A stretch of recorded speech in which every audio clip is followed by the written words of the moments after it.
welcome everybody to the book launch, The Vibrant Centre Launch, An Existential Consciousness for Our Divided Times by Kirk Schneider. And Kirk, I think we're going to begin with some introductory comments from you about the book, the process of the book, and Yes. over to you, Kirk. Thank you. Yes. Well, thank you deeply, John, and our distinguished panel of colleagues and friends. I'm very thrilled to have you along with this journey we're on together, and certainly our audience. It's beautiful to see you all, and I very much look forward to a communal inquiry here on a topic that is obviously fraught with challenges, but also in good Taoist fashion, opportunities, I would say, as well. So I want to start off, I'm just going to give you an overview of some key points of the book. But in that light, I wanted to start off with some thoughts about my country's 250th anniversary. That has really been weighing on me of late. What does this mean? What does the 250th anniversary bring up for you all? Now, for me, it brings up, I think, a common problem, major problem that I'm going to get to momentarily. Now, I've long recognized and wrote about this extensively in The Polarized Mind, long recognized that power centers throughout history have based their leadership on preset dogmas, on royal bloodlines, on reactive tyrannies, biblical doctrine, etc. Now, to some degree, this has often been true in my view of so-called liberation movements through history. It's particularly those that threw the baby out with the bathwater, so to speak. And I'm thinking of the French Terror, French Revolution. Obviously, these revolutions had some very important intentions in overthrowing the oppressors of their times. But I think it's important for us to think about some of the dogmatic elements that drove these liberationist movements. So we end up with the French Terror, with Stalinist Russia, with Maoist China, and there are a number of other examples throughout history that I'd like us to be aware of as we move along in this inquiry. Now, for me, the U.S. presents a particular bewilderment because the U.S. was not based on a preset dogma, it seems to me. At least the founding spirit, and I am talking about the aspiration, was based on what I'd call a deliberative evolving idea. A deliberative evolving idea.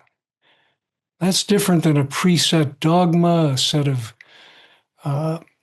biblical doctrines, reactive tyranny, although clearly there were elements of all of those. But I would say that there was, at least in the core of this spirit, a presence basis, more of a presence basis as distinct from a reactive or a fear-based dimension.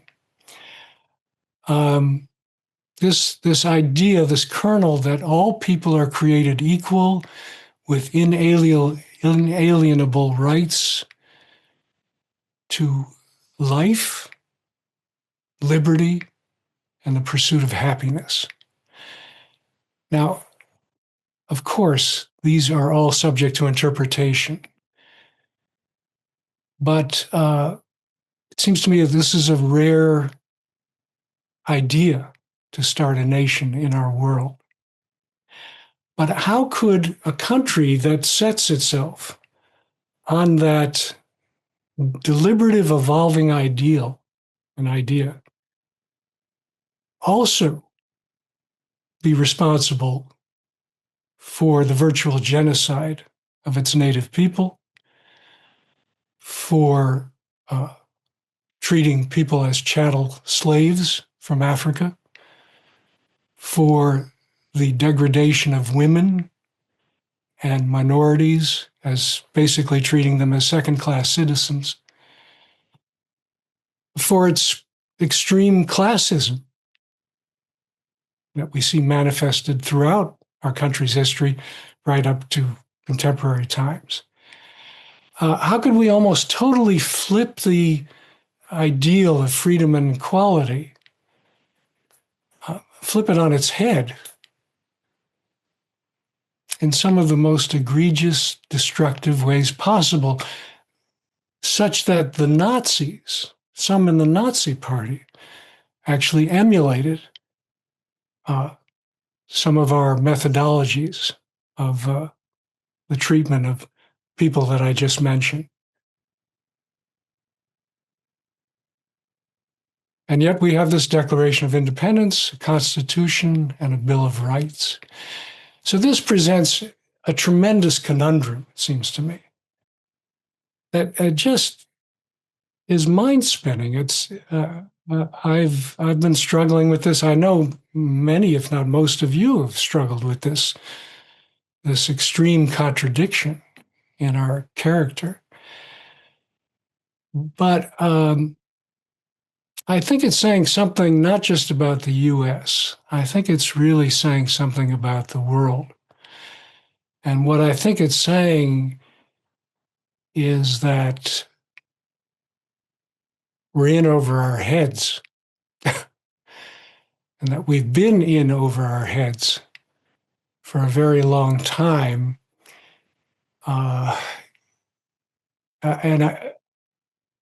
For those who have attempted to start such presence-based, evolving ideas as a basis for a democratic republic, let's say.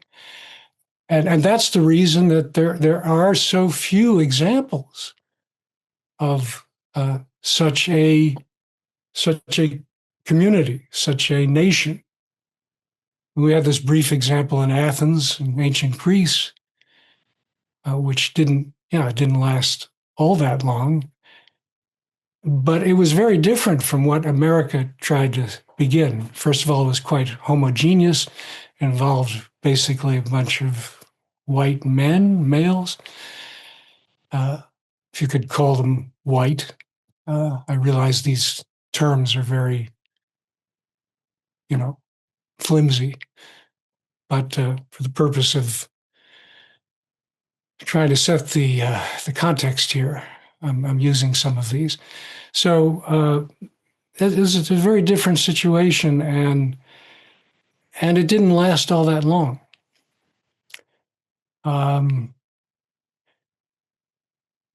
This basis for a mass movement, a mass community of a very diverse population is rare for a reason.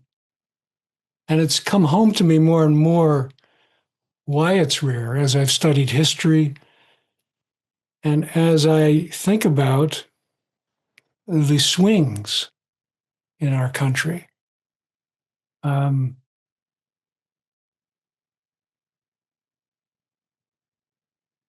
and not only in our country, but in the world. It seems to me that many of us are running scared, that actually a more centered view, and I'm not talking about a compliant, a mundane kind of centrism. I'm not talking about a centrism that enables oppression per se. I'm talking about a conscious, dynamic pivot point of centrism, a point of being able to survey the many possibilities before us, and not just intellectually or behaviorally, but with our whole body awareness. And from there, make our moral and ethical choices. That's a rare thing. There's been a lot of superficial centeredness and middle ground, which unfortunately, as people like Dr. King have mentioned, have been accomplices to some degree in the kind of tyranny and extremism we've suffered. But rare is the nation, the group that centers itself in this, I would say, existential way, because it does have an existential philosophical tradition as well. Rollo May has certainly spoken to this. Now, Albert Camus, I think, made a very strong pitch for this kind of centrism. He called it moderation, but I would strongly object to the notion that he was a moderate in that conventional sense. In his book, The Rebel, he's very clear that his view of moderation is radical, that we have rarely attempted the kind of dynamic, conscious moderation that he is calling for in The Rebel.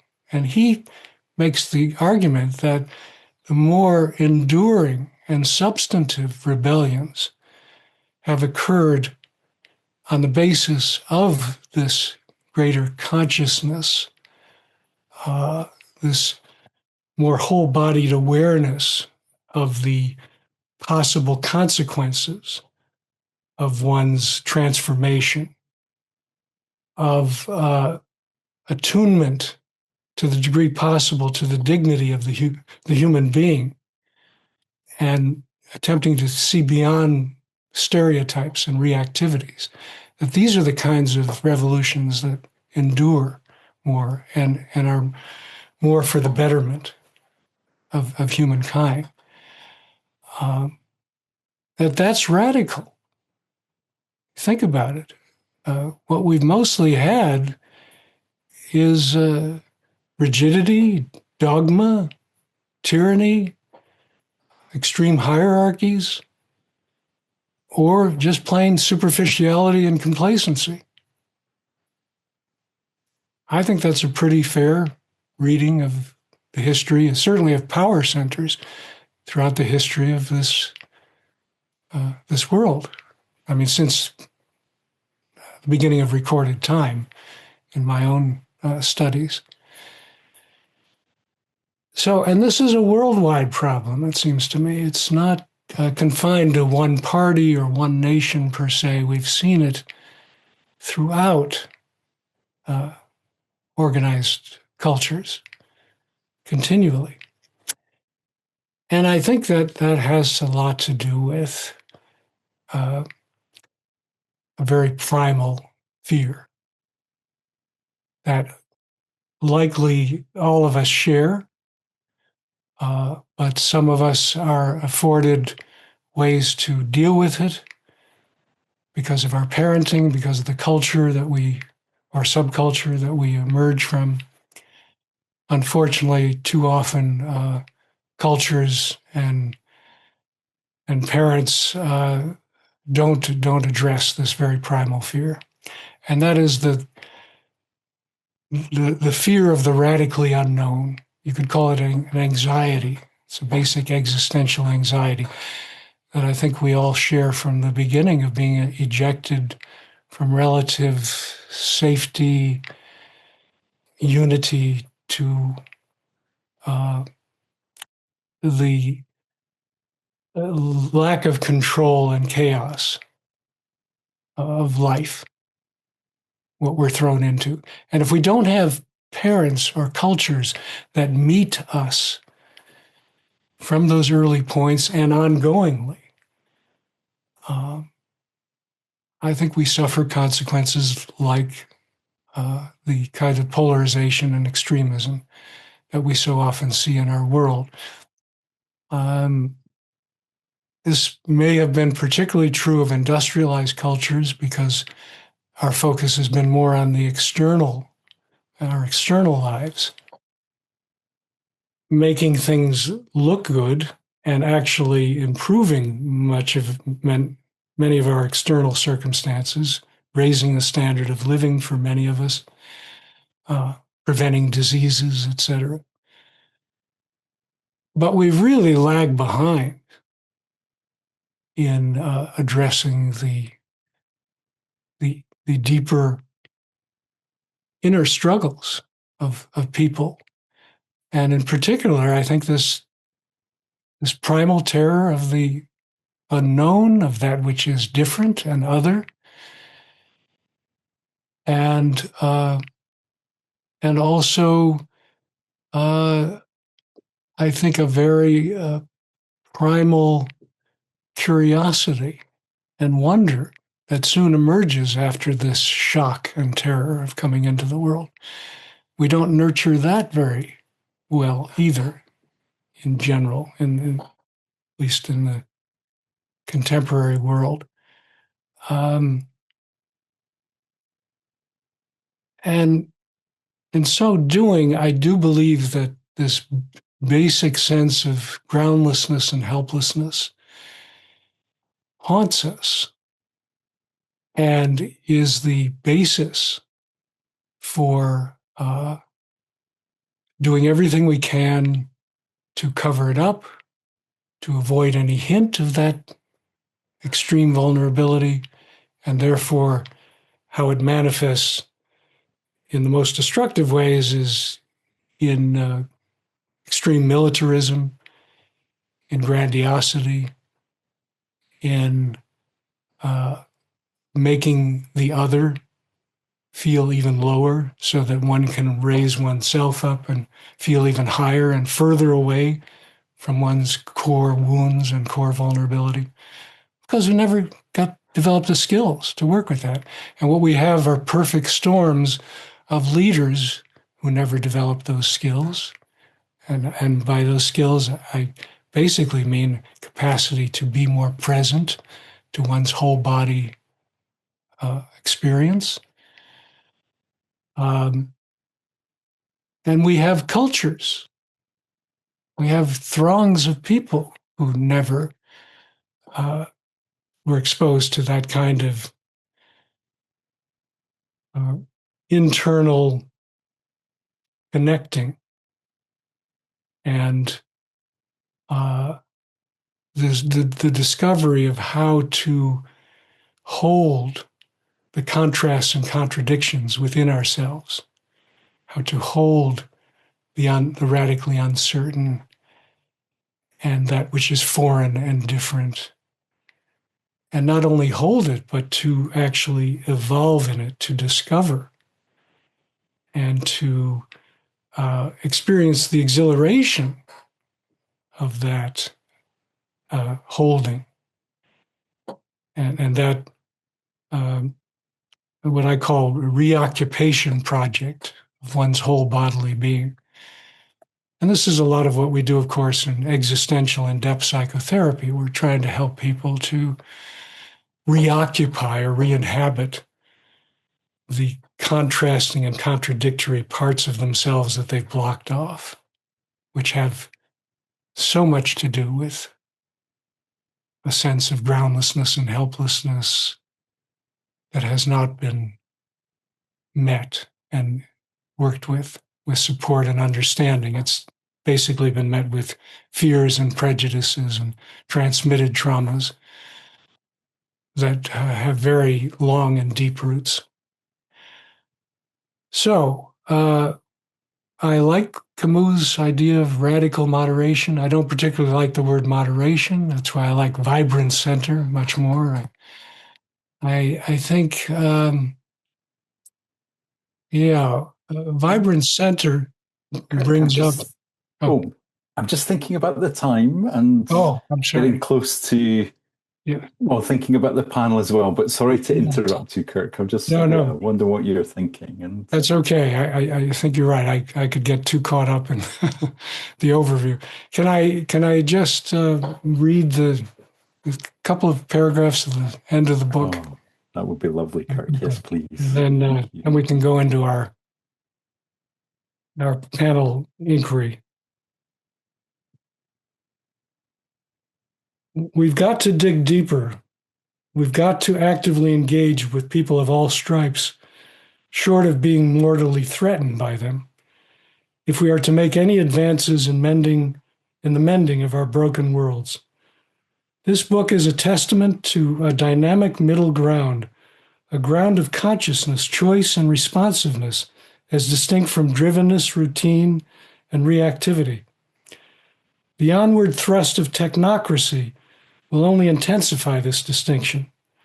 We will need more consciousness, choice, and responsiveness, more presence, openness, and discernment.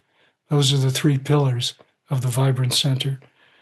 More awe for life, humility and wonder, sense of adventure, if we are to manage our devices versus their management of us. We will need enriching environments, enlivening caretakers, the encounter with life's paradoxes, the cultivation of authenticity, active worldliness, and abiding courage to creatively respond to the automation that is increasingly enveloping our lives. And all of those qualities are deeply a part of the lives of the resilient luminaries that I studied from all over the world. These were not luminaries from one particular culture or another, but they all shared those qualities.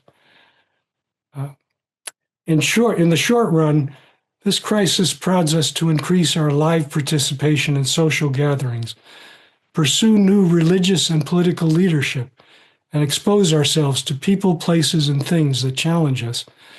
It prompts us to think, encourage us to seek more of what matters to us, and gives us ideas about how to live a more gratifying life.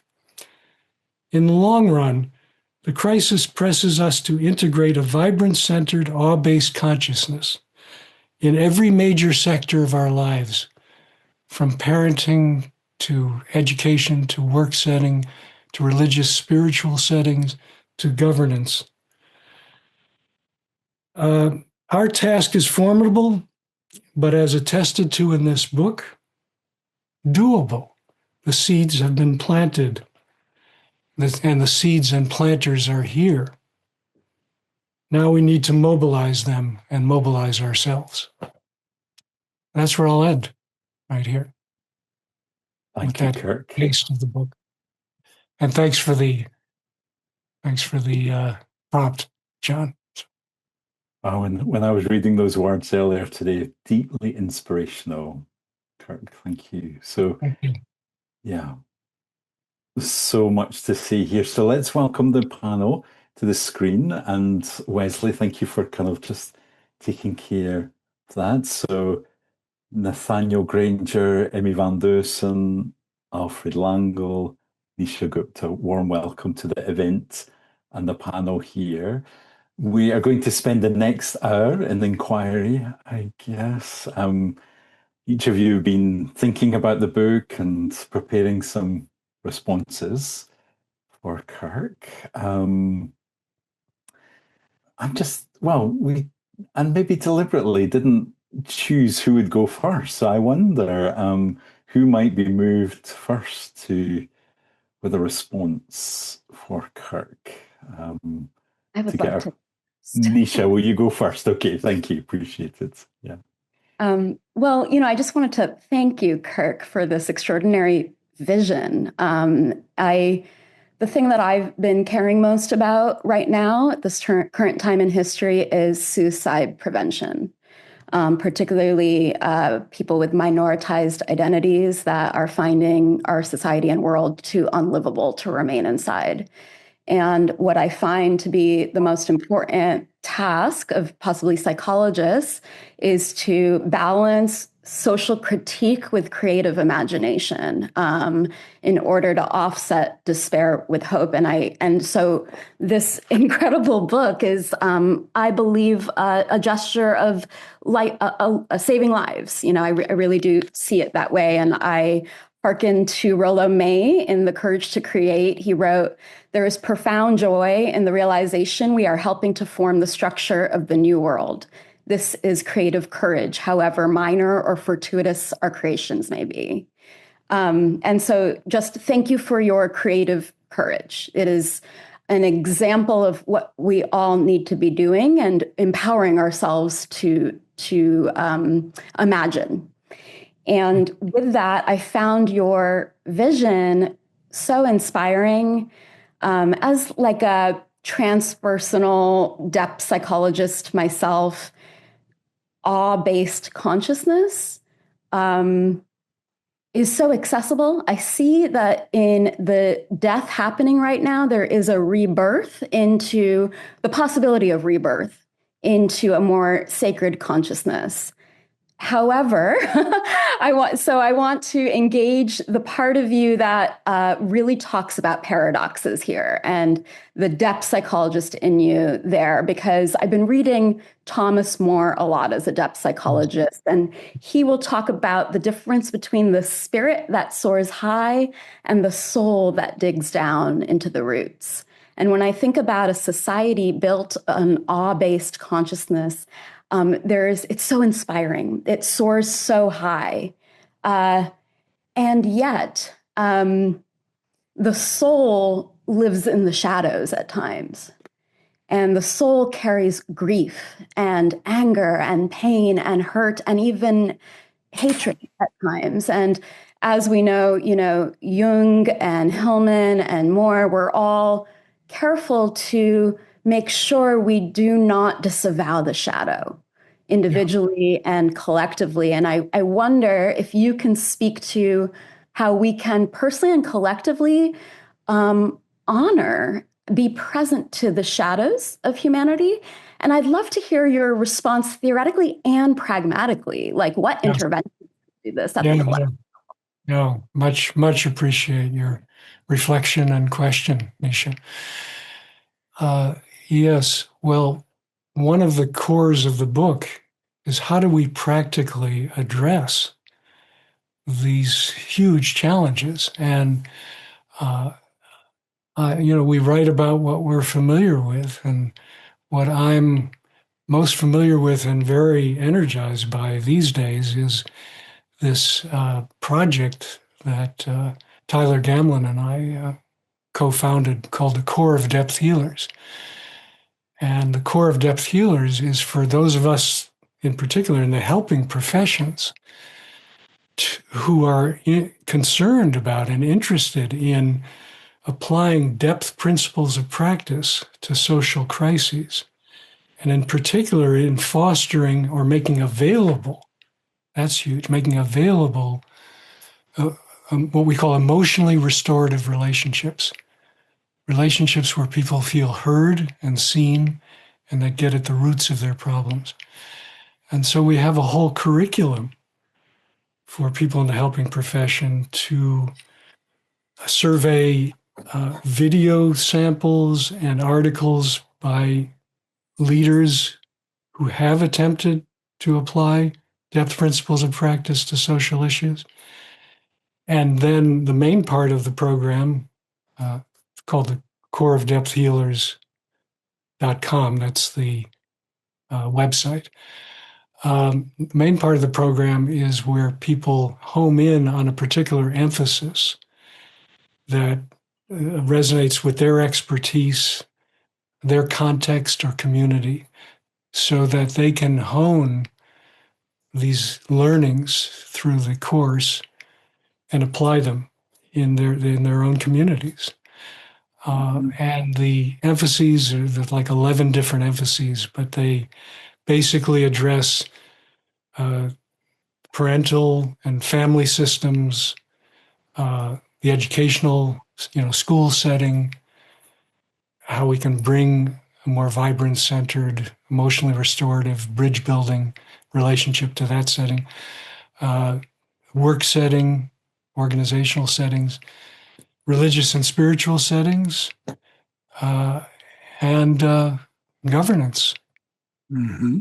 It's a very wide swath, but so that is one practical. I think we need more of these kinds of practical grassroots programs.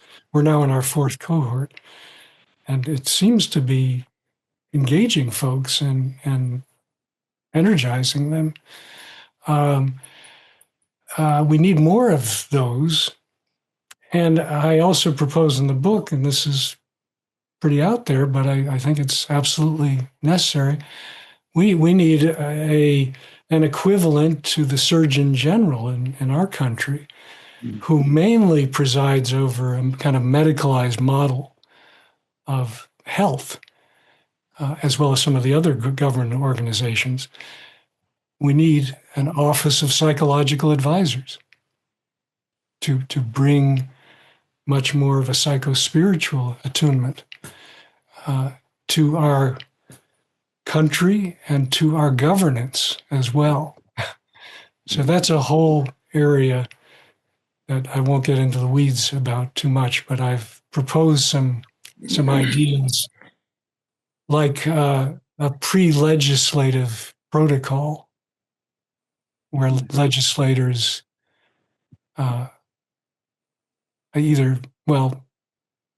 I probably need to be required as part of the legislative process to engage in one of the supportive structured dialogues that have been shown to be successful, like Braver Angels or the Experiential Democracy Dialogue, prior to any formal legislative process.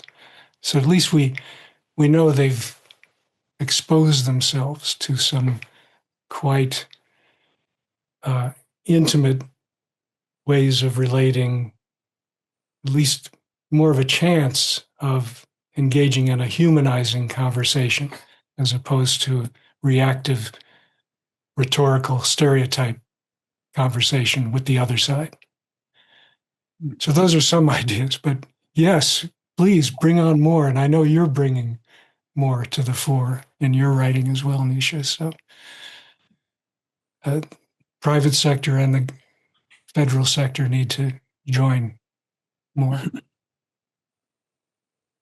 Nathaniel, I can see you've got your poised to respond. Am I catching that right? Yeah. Yes. I have to admit, when I first, Kirk, when you first approached me about the book, when I saw the title, The Vibrant Center, in my I guess maybe my non-existential mind, as it were, I saw it as something without, as a place to go, and so I was, but then me knowing you, Kirk, I quickly realized, and certainly upon reading, that it wasn't a structure, but more so a centering, a place of being within. You mentioned at the outset, I was kind of drawn with the parenting piece. I almost didn't expect that, but I had at the very beginning developed a very deep appreciation for your dad and his fuming. He was fuming, and had to, but controlled this rage to after snatching you away from joining, I think it was 7 other kids from chasing after this person of color, this disabled kid of color, and it's just interesting that your dad was very angry. He was enraged, but he was able to hold that. Yeah. He was able to hold it and then redirect it with a few pats on your butt and use it as a teaching moment that could have been the pivotal point in your development. And a couple of questions came from that. I'm like, oh, I wonder if this is part of the Kirk Schneider constellation, as it were. You mentioned later on about the constellation. That was another question I had. What all that tells you, a constellation, but also too, when I read that scenario, a question came to me is, your dad did this, but where were the other parents? Where were the other dads? Yeah. And how, if there were a way for your dad to have reached the other dads and say, hey, dude, you do this too. You do this too. How do parents, one single parent who has embraced this movement, the vibrant center, as it were, how would that parent reach another parent, and so on and so on? Yeah. Yeah, there were no other dads in that scenario that I remember. Well, my dad got it to a great extent from his uncle, basically, who raised him. He's a very unique guy. And he was my great uncle, very much a humanist back in the early 20th century, too. He passed the bar. He was a lawyer, but he decided to become a mailman in Manhattan because he couldn't stand the hypocrisies of the time of law and wanted to live more of for him, more of a holistic life, I guess. Anyway, he talked with my dad a lot, as my dad talked with me a lot. They didn't pass up chances to explore really vital issues that were raised by things that went on locally or in the government or in things, let's say I was reading, movies, whatever. I think it kind of gets passed on. Maya Angelou makes this point too, of having what some people call surrogates in their lives. Sometimes they're parents, but often they're a caring relative, a neighbor, a mentor, who sort of pays it forward, and helps that person to pay it forward in their lives. And it's like a very beneficent contagion that could happen. How do we foster more of those spirits and souls in our world? This is the question Nisha also brought up. I have a few ideas about how to practically bring that more to our consciousness. I'm sure you all have ideas about that. I mean, you're trying in your own ways. But I do think it needs to be a more mass movement. And this is one of the reasons why I think we are so important at this stage of history. When I say we, I'm talking about the healers among us, those of us in the helping professions who have some background in dealing with contrasts and contradictions in our lives.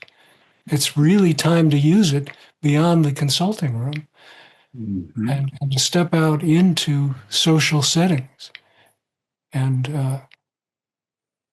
make available what we have to offer. I think we should be the new leaders of a new consciousness that's so desperately needed. Not saying it's going to be a panacea, but I think it would be a hell of a lot better than what's going on now. So. Emmy, I can see you nodding. Yes. Yeah, maybe this is a good time for me to come in with a question I have, because I resonate so much with your writing and your work, Kirk, and we are in this fellowship together in the... Oh, Emmy, we've just lost your audio, I think. Yeah. Strange. Oh, we got you back. Yes. Yeah. Okay, shall I start again? Oh, yes, please, Emmy. Yes. Okay. So we are thinking alike in many ways, aren't we, Kirk? And we're both working alongside each other in the existential movement to do precisely that, to bring these ideas from our philosophy and our psychology and our psychotherapeutic practice into the wider world, and to give the wider public the benefit of that. But I am always acutely aware of the contradictions in that and the difficulties with that. And I think your title in some ways sums that up or gets to the core of my own doubts about it. So you're talking about the vibrant center, and you talk about Camus' radical moderation, and you're talking about, going to something that is about the middle, about the center. But that, in existential thought, has always been the very thing that we don't want. To go to that center has often been equated with kind of bourgeois comfort or the evasion of angst or of the shadow of the paradox. And one thing that we've learned in our psychotherapeutic practice is that it's never about making a compromise or going to a safe middle in a kind of Aristotelian way. It's not just about compromises, it's rather about holding the polarities and the oppositions and the conflict, and having the courage to be in that conflict and to know how to be with all sides of these contradictions and conflicts in society. And I think this is what seems so important, that we don't create a movement that leads to a kind of political moderation or a soft kind of compromise, or that dilutes what we are about, but that we stick with, I know this is what you want anyway, that we stick with the unsettling, anxiety-provoking nature of existential freedom. So I'd really love to hear your own doubts and views about that, and your own awareness of the dangers in this being taken over in some form or shape. Well, I'm acutely aware of those dangers and very much resonate with what you're saying about them.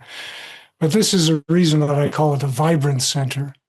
I want to emphasize the vibrancy of it, that it's not static, it's not complacent, it's not enabling, it's conscious, dynamic, etc. But there is a risk, yes, in coming out, squarely for a kind of a centrist view of moving in that kind of flat and constricted direction. I think the existential lineage has really gone back and forth about this idea of centering. Some advocating of real decentering, which has kind of led to a postmodern perspective to some degree at its extremes, and others, like Rollo May, who talks very powerfully about finding a center of strength within ourselves can help us to better our human condition, our collective condition. So, of course, depends on the interpretation. But I also use the word vibrancy. I used to use fluid center, but and I still think that that's helpful. But I'm really trying to emphasize how this kind of centering can be enriching and can be vitalizing. Giving people some hope about it. I feel hopeful about that kind of working with contrasts and contradictions, the discovery orientation. We could call it life-enhancing anxiety too, but why not affirm the vibrant, enriching element of living more on the edge of wonder and discovery rather than terror and overwhelm?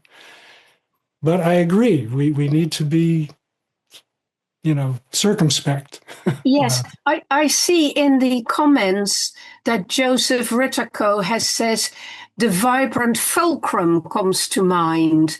And that's interesting because a fulcrum is different to just a center, isn't it?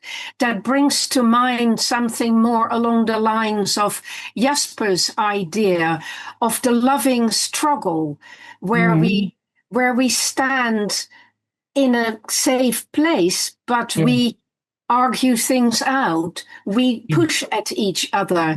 We don't just fall in to a blended kind of middle road where we all have to obey or toe the line. I think it is really, really important to hold on to the dynamism of that and the struggle that it will involve all the way through. It's going to be a dynamic, dialectical process, isn't it? And it won't be easy. And this is why I call it a pivot point of choice and discernment. Yeah. I think that idea of pivot point, of being in a position to engage with one's whole body awareness, the panorama of possibilities before one, and then make the leap, right, into the decision, moral or ethical, as distinct from the fear-based, reactive, knee-jerk. But how to keep that struggle part in our awareness is how really... to keep it alive, because that's the fire at the vibrant center, isn't it? And we must make sure, there's an art to making that fire, isn't there? You build it, you are very careful about it. You don't douse it, you don't make it so safe that there's no oxygen coming to it. This is really crucial, it seems to me, to our movement. And yet we don't want to fall into the trap that Nietzsche called out to us with the death of God, quote unquote, or tradition of nihilism, and just all out chaos and anarchy. This is a postmodern challenge. Absolutely right. Absolutely right. So thank you very much for bringing that out. And Alfred, I want to give you some time. Kirk, I like the term vibrant center. I think it is very modern, very up to date, and it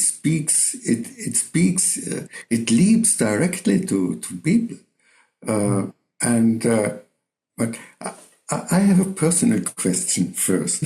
When I hear vibrant center and I ask myself, where do I experience my vibrant center most intensively? It comes up to me that it is when I love. Is this a good understanding of the vibrant center, or is this a misleading way of understanding the vibrant center as you understand it? I don't think it's misleading at all. I feel like it's maybe the core of the vibrant center. in love, I'm so vibrant and I feel so centered. And I'm, of course, in attention and I'm longing and I'm suffering at the same time. And all these polarities are included. And so, Kirk, what I appreciate very much, what I really feel awe for your work and you as a person is your humanism. You are as a person an existential humanist, and this is you really work for bringing people together on an essential basis, on their truth, on the level of their true being, and to center people and to bring them, to lead them away from superficiality to their true self. And so this is absolutely something it speaks so much to me when I hear you and see you doing that and work for that. And this I really want to support, and I try to do the same. Yes, you do. But you have such a brilliant language and chosen words. I'm always impressed by this. And so this vibrant center, I think, could we say that it is personal and subjective? And here's a question I have. You bring up the thought that the vibrant center has rarely been tried in communal living, and I think it is the reason for brotherhood, for togetherness, but can it live in other ways than in dialogue, in encounter, in sharing, in openness? Is there a vibrant center in a communal life? Can there be, or is it strictly subjective, personal? And what is there a difference to be a person, to personhood? Great questions. Well, I'd frame it another way. How can we support people to discover what really matters about living? Mm-hmm. That's what I feel like we're trying to get to here. Right. And that's love as well, Sure. What really matters about our personal lives and our collective lives, and that sense of brotherhood or sisterhood or communalism that you talk about is a place where people, I do feel that they feel that sense of mattering and of this is what life is about in its core.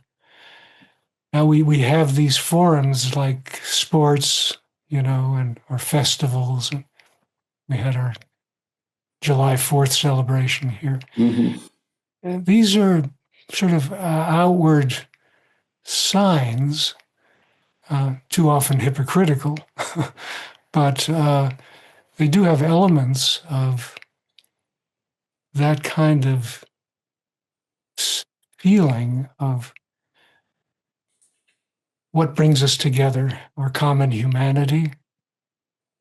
I definitely feel, well, for me,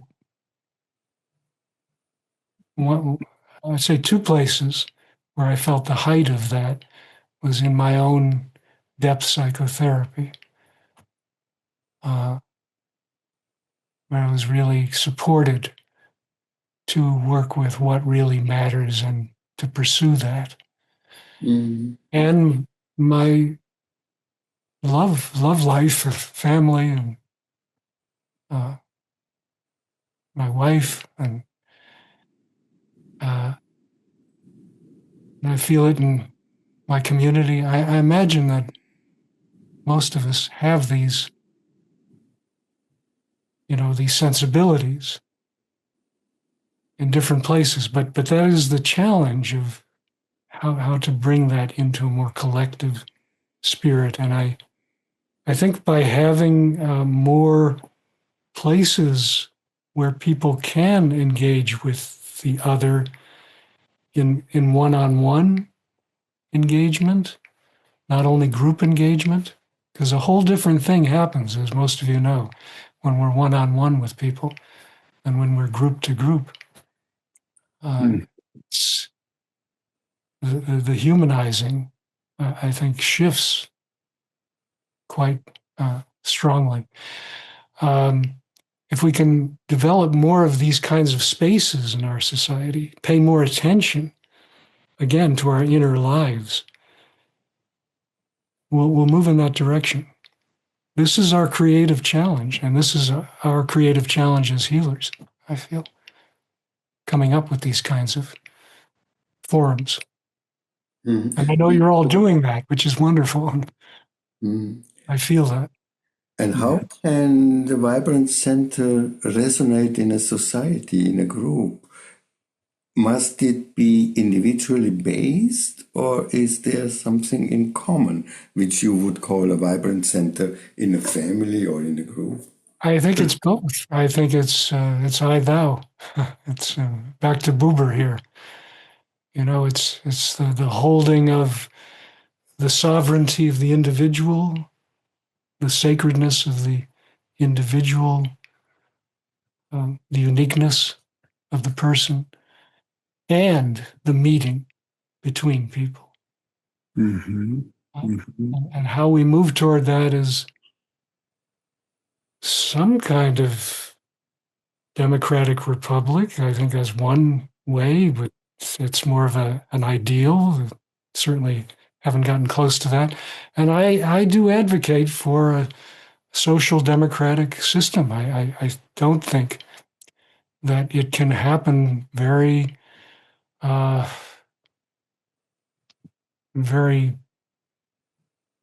potently, let's say, within the current, free market capitalist system or the communist systems that we've seen. I think something like the Nordic systems that combine nuggets of truth from both sides is helpful. But how to do that with a very heterogeneous population and the diversity of the world, of course, is another question. We can take steps toward it. So I'm aware of time also, Yes. and I do want to leave time for our audience as well. I'm sorry to the panelists. If you had more questions, I know we can continue this maybe in another forum or other ways. But I think we've got a question come in the chat, and then we might have more time for panel as well. Nisha, I know you prepared another question as well, so yes, holding that in mind. But Nathaniel, did you have something very quick? Well, I did. I just wanted to just look at the context. I mean, sometimes we look at this vibrancy or, based on context. And I somehow, just something that grabbed me when I was reading the book that kind of just stood out to me. And actually, I kind of took notion where there was a quote in there that said, living in the midst of war and violence makes attainment of awe most ludicrous. And that just kind of took me in a different direction, or I kind of took, I was just maybe challenged by that. And I don't know if that was the intent, but if war is all you know, and I remember when I was in war and I saw dilapidated war zones and children outside riding their bikes. They still continued to play. They still continued to have fun with missiles overhead. And so so this vibrancy is I like what Alfried was alluding to, this subjectivity of it, that you can have this and is not based entirely on something without. So yeah, great point. And it's complex. It's complex, and I mean, think of Viktor Frankl also. Mm-hmm. How do we connect in that way? But my overall point is preventing that kind of violence, that kind of degradation. How do we prevent it? How do we limit it? How do we not get there? Because I do think at certain points, all bets are off. When you're directly threatened with physical harm, you're not going to be vibrating in this way. Not in this way. But Be Kirk, vibrating with a gun. you're also very specific about ways in which we can maximize it. And one of the things that struck me is when you speak about children, because Nathaniel just brought that up. But what you're suggesting in chapter 2, if you permit me to read a sentence here that you have written, I think is very far-reaching. So you're talking about challenging kids to think, to be more aware. And you say it's important to gradually present them with real life problems, such as what makes them happy, what makes them sad, what do they fear, what do they love, what makes a good community, what makes a miserable community, how do they handle frustration, what do they do when they feel put down or rejected, how do they repair broken relationships, when do they repair such relationships. These are amazing questions to talk about, not just with kids, but with adults as well. Most people haven't got a clue. So this is revolutionary stuff. Well, but we got to start young, start with little kids. It's about education. Yes, and a much more holistic education. Let's not just teach kids to master the STEM disciplines. There's a wonder to that, and it's marvelous in so many ways, right? Again, for the external world, but let's pay more attention to the internal world of the arts and humanities, and how gutted they've been in the last 50 years, in particular, now in the last 5-10 years. So, I feel very strongly about that. More of these questions, great conversations, field trips, learning about your society, your community, public service, all of that needs to be incorporated. Okay. Nisha, should we catch your question? And then I know you want to leave it to the audience as well, but I have a follow-up on Alfred's question about love. I think that's so beautiful that love is at the heart of this vibrant, centered society, but then bringing it back to paradoxes, which I feel compelled to do. I'm thinking about all over the media, that couple that scaled the Empire State Building in New York and got engaged, I think it was last week, and then hung a giant banner across the New York City skyline that said, "When the power of love overcomes the love of power, the world will know peace." Wow. And so paradoxes, right? Love and power. And again, Rollo Mays, he's written about the existential will to power. And I'm curious if you could speak to how almost like educating the next generation in awe-based consciousness can intervene with power. How would that work? Power is to live a vital and enriching life. That's power, seems to me. A life of attunement to one's own being and the being of others, and again, to what deeply matters about this time and space that we have. That's real power, in my view. That's empowerment. Thank you both. Let's catch this question from Peter in the chat. So thank you for this question.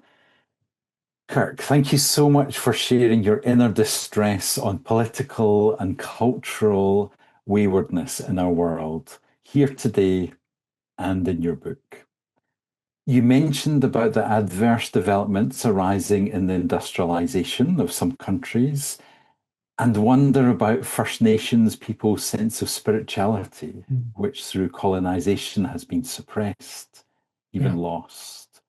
What place can this have in your vibrant healing environment? Well, I make the point that we turned away from indigenous spirituality and indigenous relationship to nature. Michel Foucault writes very eloquently about this in Madness and Civilization. At the very early points of the Enlightenment, which was enlightening in a number of ways, I don't want to discard it at all. But again, throwing the baby out with the bathwater, being so hyper-driven toward rationalizing and sanitizing and mechanizing our world, we have lost touch with indigenous healing sensibilities, resonance with nature, resonance with community, a slowing down of life, some more contemplative elements that have been lost. So I think actually we need to go back and receive, go back and partake of what we've turned away from in our, again, fear-based mentality of avoiding that which is radically other and different, that we weren't prepared to work with in a more presence-based way. So, yes, let's reincorporate the valuable elements of the indigenous cultures. And that, of course, takes a lot of exploration, inquiry, and meeting with those who embody those sensibilities. Yeah. Thank you, Kirk. There was another question earlier asking, are we talking more of relationships than self-actualization? One of the great tensions, I think, in psychotherapy. Yeah, I don't see vibrant centering as a bounded self notion. This is not about just the individual by any means. It has different valences in different cultures. It's like different angles on what it means to be centered. And this comes out in the biographies of these luminaries from Viktor Frankl to resilient luminaries, Viktor Frankl to Maya Angelou to Thich Nhat Hanh is one of them, Edward Said. Trying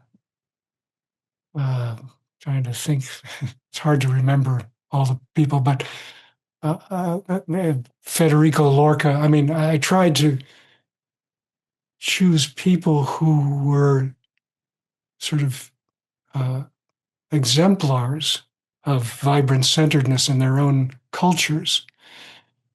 And some had more of a collective sense of that centeredness and that vibrance, and some had more of an individualist sense. But they all shared, I believe, a dignifying of the human being. And they weren't dogmatic in their centeredness. They were relatively open, which is another pillar of it, openness to experience, and discerning, which comes out of that openness and realization. We're living with others and we have a finite life, and how are we going to live it? I think they all seriously faced that question. So it is on a spectrum, I would say.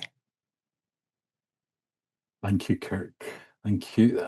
I'm also noticing the question from Topher there, who is addressing something you're describing in the book about how fast the world is changing and technologically. You're also talking about AI, which is driving an incredible pace of change, and how we can kind of stay and fuel our vibrant center in such a fast pace of change.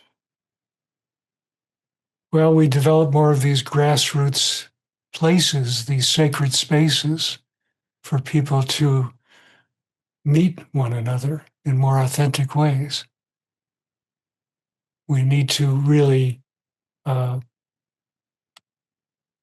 develop that muscle, so to speak, lest it atrophy. And I fear that's what's happening quite rapidly when kids aren't even exposed to those kinds of forums. Again, this is where the offering of in-depth relational psychotherapy is so vital in underserved communities in particular, and in served communities too. But highlighting the importance of having places for people to go where they can re-inhabit their fuller sense of life and of being and of what deeply matters. So I think we need a big focus on that. Like that's a whole week of conversation in itself, isn't it? How we manage in this world that is moving so incredibly quickly. And who's going to fund it? Who's going to support it? Right now, the moguls are not funding or supporting that. But people are asking, okay, how's it working for you? Is this great? Is this what we want? A robot-driven society, and where people are living in their silos and terribly lonely, terribly depressed, terribly addicted and anxious, and in war, in violence. Great. Yeah. So until people get that message, and I think they're getting it stronger and stronger, it's not going to happen. Yeah. But we can amplify it. Yeah.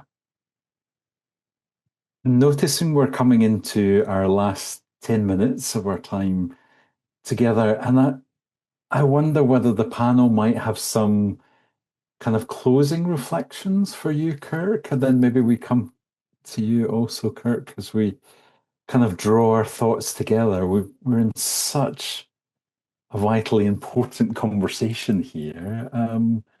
Would that work for the panel to kind of, there might be a reflection as we're coming to drawing to an end? And if people have more questions or more input, I'm open to responding briefly. If you want to email me at kschneider56@gmail.com. There is somebody who has had her hand up for a bit, John. Roberta. Yeah, Maria, could we unmute your microphone, bring you in just for, maybe a very brief question, so we're kind of keeping our eye on the time. Thank you. Maria, there we've got you. Yeah. Hi, Kirk. I was impressed by your work. It is so many things all together. And so it is so inspiring, of course.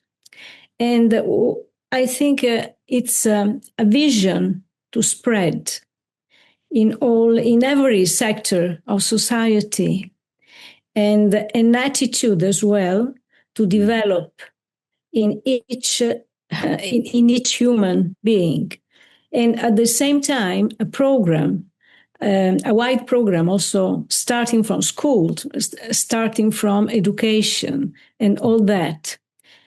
And in this sense, for me, it's difficult to think in terms of large numbers, without thinking about about people who have to become leaders and at the same time supervisors. And so this made me think about the ideal state by Plato, Gallipoli, because I found there the same division, for example, division of classes, because you talk about this advisor group, and at the same time military as well, and then the workers, And so in this case, can we find a sort of connection with this archetype in some way? And you talk about social democracy, but at the same time, looking from this view, this archetypal view, we can see also aristocratic class of the wise, because the wise in some way should lead, are leading. Can you? Yeah, this is. I'm very curious about this. Thank you. Yeah, that's a great thorny question about. I think you're harking back to Plato's idea of a philosopher king, and the need for a certain, like you say, aristocratic, wise class, if you will, to take the lead. But I do have concerns about that. I think this should be more of a communal effort. I think we have learned to a great extent through our work in psychotherapy and in therapeutic processes about holding a group through more egalitarian and communal effort. And I think it would need to be more in that realm, but perhaps not without some leadership too, because that can be problematic if there isn't some leadership. I guess my hope is that people generally will become part of this aristocratic wisdom, or however you're terming it, that there'll be a general uplift of agreement and appreciation for life and for vitality in life. And that's why we do need to introduce these sensibilities, these ideas very early on to grow that. So that's the most I can say right now. It's part of a very long conversation, I'm sure. Thank you, Maria. Thank you for that response, Kirk. Just as we're coming to an end, Emmy, I could see you really nodding. I wondered if you had when we would have this a short reflection from each of the panel, and Emmy, whether we could come to you first. Okay. Can you hear me? Yes, loud and clear. Yes. Good. Well, I was very interested in that last intervention because I do think that out of all this, my concerns are sharpened all the time about how we do this and how we stand together to have an impact on society without becoming a totalitarian force of our own. And I was thinking, yes, you're right, Maria Roberta. We do need to dare to allow wisdom to come to the fore, and we do need to step onto the plate, and we do need to speak up about what we know. But one of the things we know is that we can be facilitative in our leadership instead of imposing things. and we can be democratic and invite people in rather than take over. So there are already guidelines in our own minds, but maybe we need to bring those out a little bit more to hold that paradox of, wanting to be egalitarian and wanting to be open-minded, but also wanting society to flourish in a new way and to bring that wisdom to the world and to bring out the fire of our vibrant center and to allow for conflicts and opposition in a peaceful way. All that kind of contradiction, we can hold it, but we need to keep talking about how we are going to do it, as well as that it is needed and why it is needed. So maybe implementation needs a lot more conversation in the future. Absolutely. And Plato raised some great points, a warning of the dangers of both dictatorship and total democracy, of anarchy. But we've learned some things since Plato as well, haven't we? We have cultivated I hope so. Another consciousness. So I hope so too. Yeah, hope. Nathaniel, is there anything you might want to say as we're coming to an end? Can we come to you Kirk, next? this is so amazing. It is a masterpiece. Oh, And based on what Emmy just said and different one, Alfried, and certainly this work, if you decide to collaborate and develop the Vibrant Center, I would be very happy to be on the board or even a faculty member.